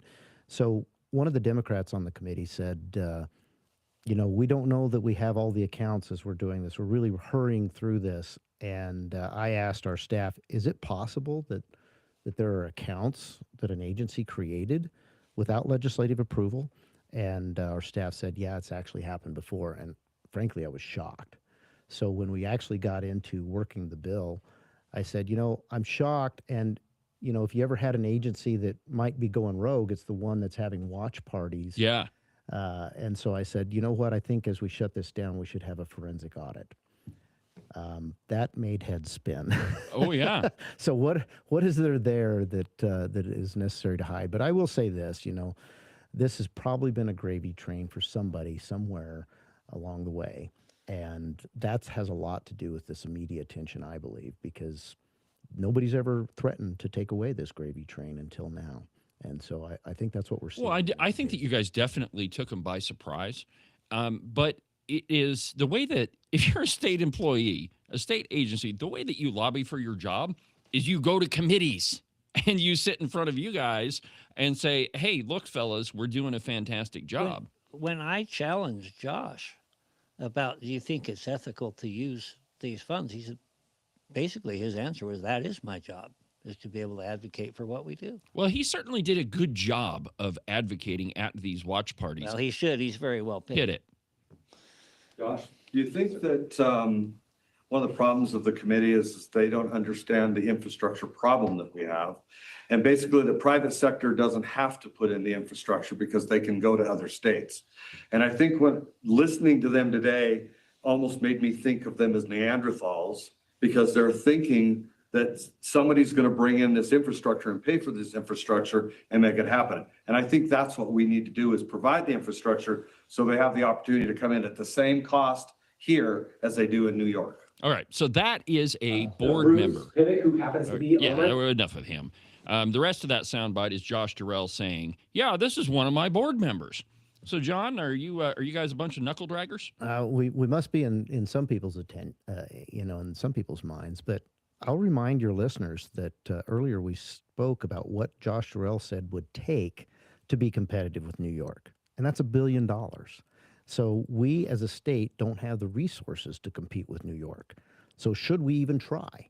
And I think we can compete with New York, but we need to do it in a different way. Maybe the Wyoming way should be that we actually market what the advantages of doing business in Wyoming are and not just try to give them cash. Because we have the examples that I gave earlier. A lot of times when you throw cash at these businesses, it ends up being a disaster because they don't appreciate the cash as much as somebody that actually had to earn it. So I conducted a little experiment, and maybe, Ken, I don't even know that I've told you this, but this business, my business, it runs on advertising. And so, you got to make advertising calls. And I said to myself, maybe I could get a hold of some of those ads council ads. I would run an ad about 811. I used to locate gas lines when I lived in Virginia. I think that's important. And I would probably run an ad against drunk driving. I used to be a professional alcoholic. I understand how bad of a deal that 988. is.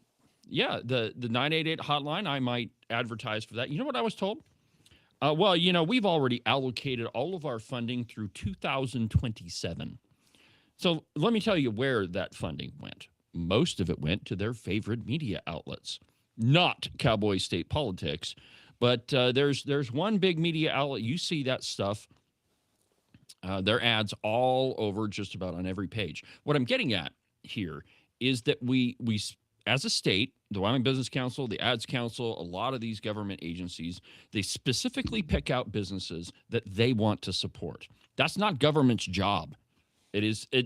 Government has no place in messing around with the free market, and I think good evidence of that to our viewer in Cheyenne, or in Torrington rather, that we do pick winners and losers with the Wyoming Business Council. And if you want evidence of how committed they are to it, they are lobbying Wyoming taxpayers for more of their money to keep doing what they're doing. I mean, it is absolutely outrageous to me. I paid attention to who was sending me emails, and these buttons are all crazy today. Yeah, well, at least you're not pushing my I buttons. paid attention to who was sending me emails and saying, you've got to restore the Wyoming Business Council, etc. And virtually all of them were people who had received funding from them. Weird. Yeah. Who would have thought? Who would have seen For that every coming? one of those, I probably got 10 others that said, bravo. Yeah.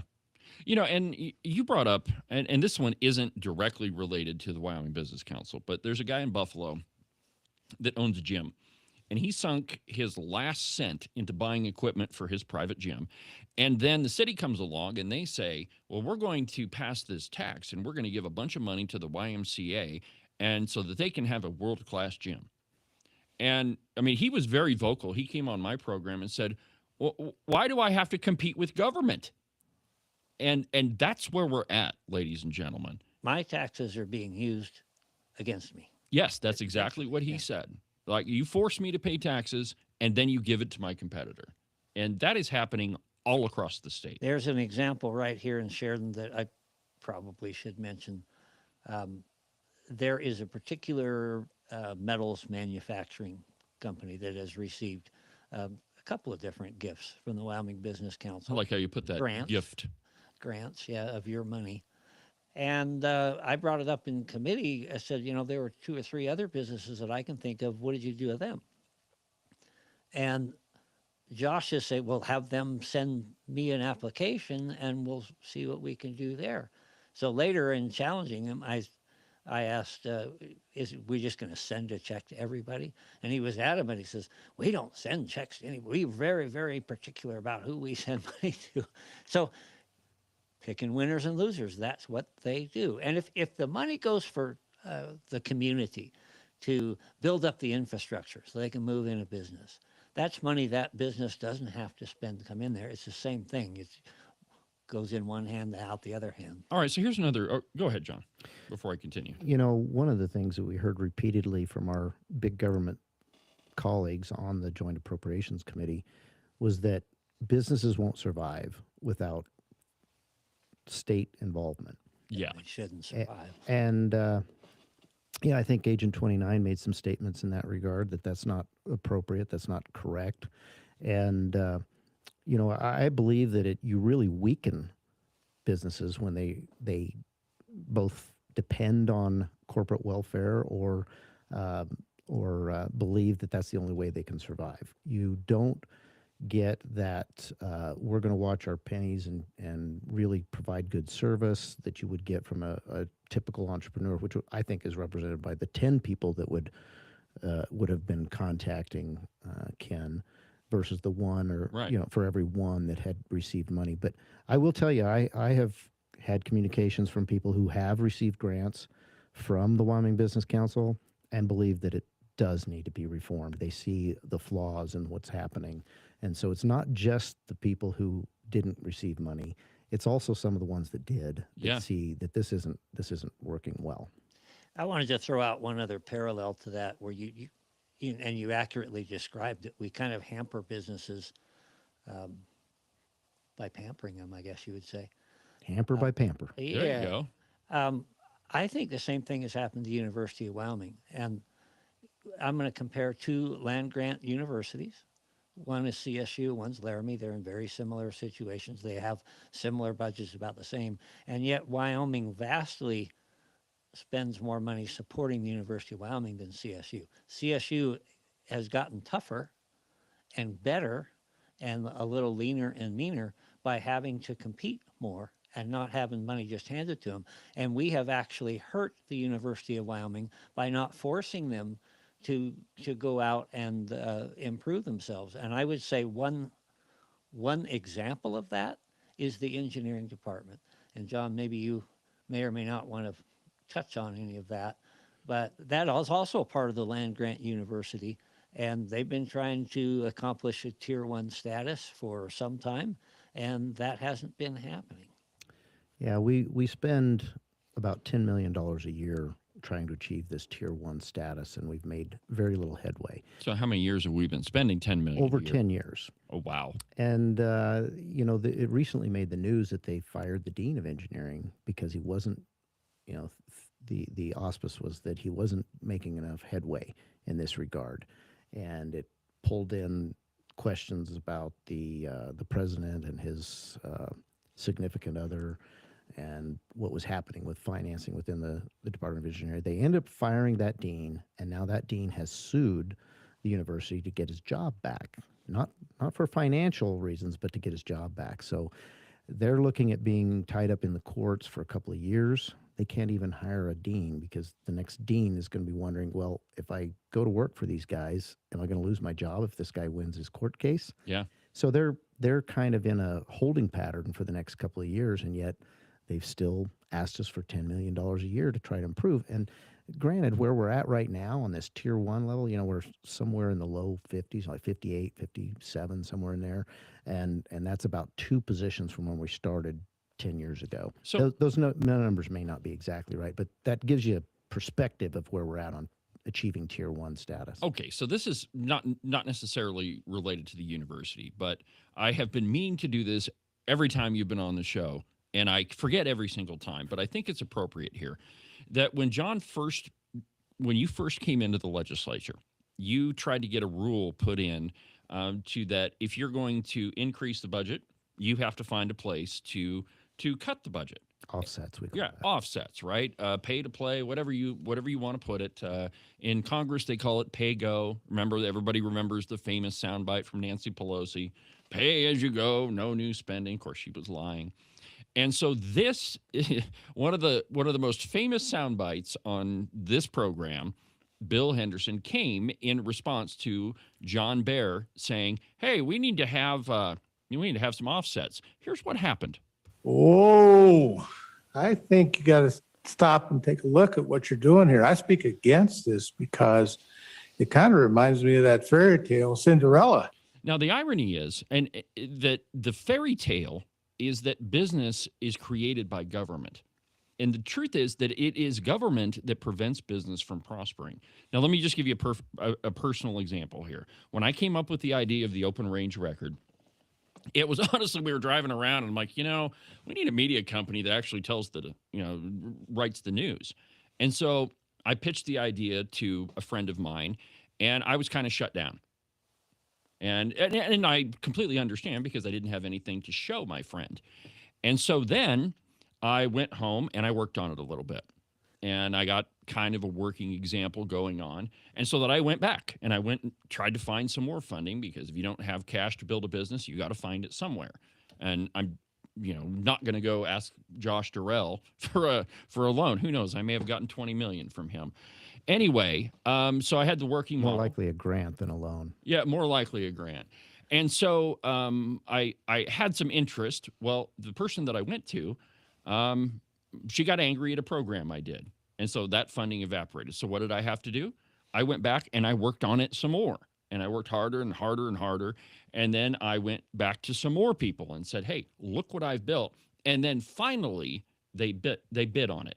And now it's only been up a month, and it's an enormous success. What I'm getting at here is that in private business, you have to try. You have to work hard. You have to go out and prove your idea, proof of concept, and then you go get the funding. Well, that's not what the Wyoming Business Council is doing. No, and I guess I would ask you, after all that effort, how committed are you to the success of the open range record? Oh, it is going to be a success. Right. You're committed to it. You're going to work like the Dickens. And I've done the same thing in businesses that I've started. And when the money comes free, you think of it as free money. And it's not very valuable compared to that stuff you really had to work for. And I'll give another example at the University of Wyoming. In their budget request, they had $6 million for the athletic department. Oh, yeah. And this really boils down to the name, image, and likeness. In other words, paying athletes to play. Yes. And I think former legislator Tom Lubnow had written an article about how this is important if we're going to have the thing that attracts kids to school and himself as well. I would say, this is what motivates him to drive down to Laramie to watch a game. Right. Is because they're in Division I and that type of thing. And we rejected that $6 million request and decided that is not the proper role of the taxpayers' money going to pay for athletics and especially student athletes that are wanting to get paid to play there. Now, I certainly have some compassion for those people who want to be D1 and want to do that.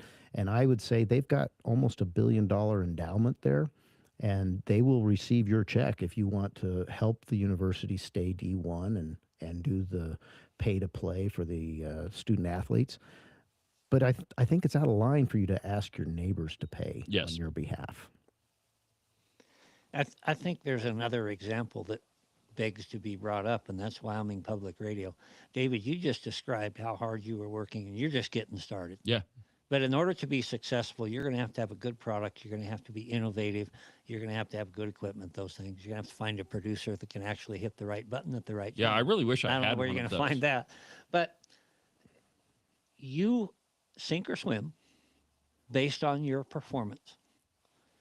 Wyoming Public Radio, one of the things they were complaining about is some of the antique equipment that they had. I love this. This is great. And I'm not going to go into details there because we'll probably get the details wrong. But I think we do them a favor when we cut those strings and say, go out there and compete on the market, and you'll find out what works. Well, and that's a perfect example of an outfit that thinks that they're doing a great job, because we hear all the time, oh, these programs are so valuable. They're so great. Look at the great job we're doing. Well, if that is true, and if those programs are so valuable, then they ought to be able to compete in the free market. I'll go back to the statement I said earlier. This is, for me, this is kind of putting a finer point on it. When we defunded the Wyoming Public Radio and the Wyoming Public Television, those actions had already taken place in Congress. And Trump was very supportive of cutting those two programs nationally. So as Washington, D.C. finally starts cutting back on these programs that are not really taxpayer focused, do we want Wyoming to become the new Washington, D.C. of the West? In other words, no. Are we going to keep it going in Wyoming where the federal government has finally gotten their act in order? Well, and that one there, I think, is, and I think, too, the name, image, and likeness discussion kind of resembles this also. But it is the federal government cut our money here, which we shouldn't have been getting in the first place. And so we're going to go running to the Wyoming legislature and say, well, you guys have to replace this funding. We can't do it without getting that cash. And nothing could be further from the truth. You can do it. And it's amazing because one of their arguments is, well, this is the emergency broadcast system. Well, just about everybody already knows about the emergency before you broadcast it. And really, there's only like 6 people that you're going to tell that there's an emergency because everybody else has seen it on Facebook. I mean, it is absolutely absurd. And Ken, you don't want to mention this, but I will. I think this is a stereotypic example of where government fails. Wyoming Public Radio tells you guys we have to replace our tower. We have to have money to replace our tower. It's from the Cold War era. Hold on just a second. Why is your tower from the Cold War era? You get all this money. Why haven't you upgraded your equipment? I mean, look around this studio. We're constantly adding stuff to make our program better. Why haven't you done that? And I answer, because they have always had government money. And they assumed that at the time they were forced to replace that tower, that you guys would give them the money. I think there might be something else at play here too, and I know that Agent 29 got into this during his subcommittee, and there was this big rumor going around. I mentioned earlier that there was going to be 30% cuts. Yes. To hatchet, the state chainsaw. government. That's what the governor said. Which never materialized. We didn't cut 30%. But anyway, if you're a bureaucrat and you're thinking that way, that's what's coming, you naturally would probably want to add everything you've ever thought of putting that into your budget that you never did before, right. Because you want to say, look, your 30% cut is really draconian because look at what we need to keep operating, and this became rather agitating during the budget process because things like the $58 million for the Indian tribes could have been solved, at $10 million a year or a biennium each of the last 3-4 biennium. Right. But instead, they brought it when there was a conservative legislator that was going to slow the growth of government. They brought all this stuff. And I think that these requests for new towers, a lot of these requests, this $1 billion increase in Department of Health, these are things that were brought this time to try to slow down the 30% cut that they thought was coming. Never was coming. We had some public comment at one point, and people came in saying, we don't want you to cut mental health. And they said, you're going to cut this. They started throwing out numbers we'd never seen before, never heard before, and asked them where they got that information. They said they got that information from the bureaucracy. The actual agents who are trying to avoid the 30% supposed cut are out there telling the public, hey, the Wyoming Freedom Caucus or fiscal conservatives in the legislature are going to do this. And then they came to give testimony to us, and it kind of took the wind out of their sails when both Ken and I said, what cuts?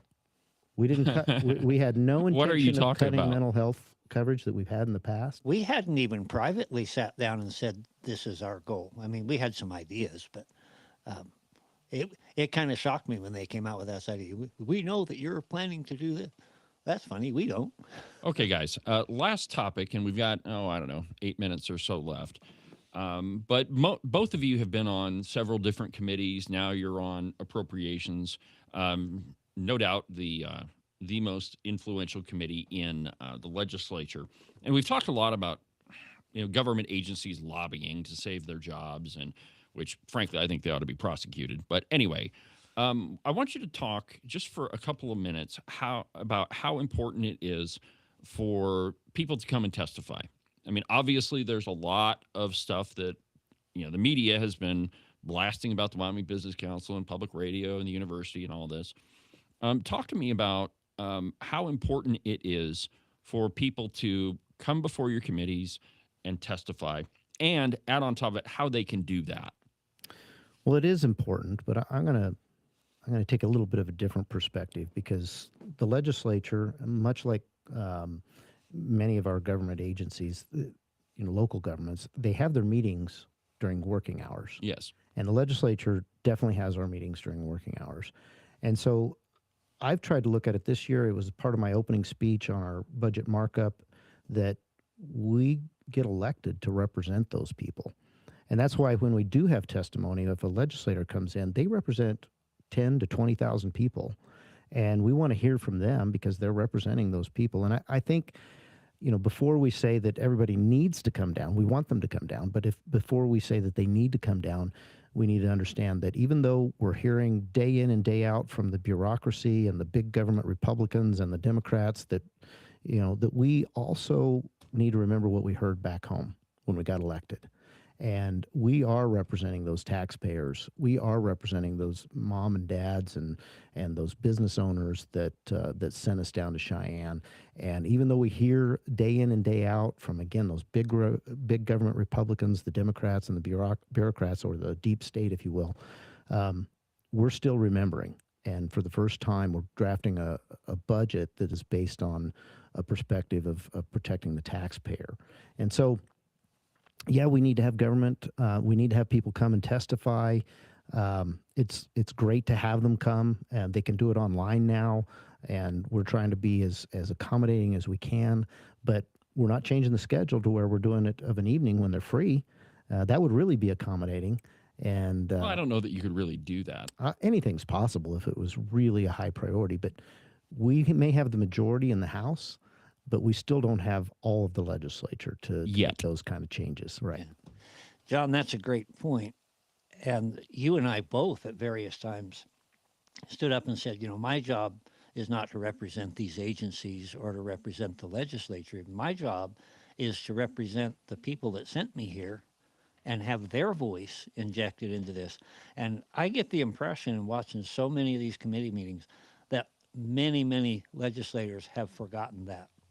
They've made friends with the people in the agencies and whatnot, and they're up there defending. In fact, there's one legislator that I've threatened to buy pom-poms for. They come up and she's Would you cheering please for them? take pictures? Yeah, we're there to give voice for the people, and many of the legislators don't. So as you watch these committee meetings, and folks, I really encourage you to sit back and watch some of these, the ones that are of interest to you, and really pay attention to what your representative is doing and saying, and ask the question, who is he really representing? And if it's not you, you need to get another one. And I don't, I'll let you finish up, John, but, I don't, when I'm down there, I sit in the legislature like every day. I mean, I try really hard not to miss a day. But I very rarely testify in committee because I have my own way of testifying, right? I've got a pretty big megaphone, and I'd rather not take up time that somebody that maybe has driven all the way to Cheyenne to sit in front of you guys and give you their 10 cents. But I do when I blow there are occasions when I just blow my stack and I can't take it anymore, but I do. And I can tell you that it doesn't matter, at least this is my experience, okay? I testified in front of some people that really despise me. Kale Case, I don't know if he despises me, but I've been pretty critical of him. But still, while I was testifying, you call somebody Nancy long enough, they're probably not going to appreciate it. Well, no, but I mean, he earned that, okay? You don't get away with getting rid of nicknames. Anyway, my point was, even though I have been very critical of him, I could still tell that he was listening to what I had to say. And in his comments, he ended up voting against what I wanted, but you could tell in his comments, he had listened to what I said.